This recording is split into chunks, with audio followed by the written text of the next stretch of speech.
And on the sixth day, God looked down on his planned paradise and said, I need caretakers. So God made marriage.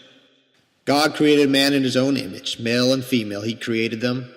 He said that the two would become one flesh, and God blessed them. God said, I need a couple who will be fruitful, multiply, fill the earth, subdue it, and have dominion, and who would love each other as Christ loves the church. So God made marriage. God said, I needed somebody to get up before dawn and seek my face for their family, neighbors, and friends, put in a hard day's work, together cook, clean, give baths, read bedtime stories, say prayers, and then stay up past midnight helping a grieving friend while their spouse prays for the right words. So God made marriage. God said, I need somebody with strong arms, but even stronger character and conviction, strong enough to speak truth when it's not popular, yet gentle enough to give grace and a soft embrace, who open their home so they can feed, encourage, and pray with others, and tell them to be sure and come back real soon, and mean it. So God made marriage. God said, I need a couple that will help their neighbors, serve the church, give to those in need, and live out my fruits together for all to see.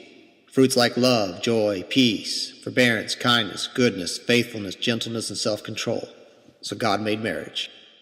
God had to have a couple willing to ride through hard times, doubts, and disappointments, and be willing to race to help their best friend at the first sign of hurt or pain, whom they committed to be by their side for better or worse, in sickness and in health, for richer or poor, forsaking all others as long as they both shall live. So God made marriage. God said, I need husbands strong enough to sacrifice their life for their wife, with an iron perseverance to be by her side until his last breath.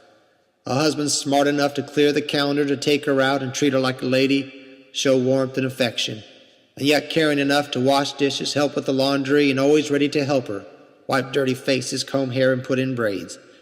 And when she wounds him and says sorry with tears, he'll dry her eyes and tell her he forgives her.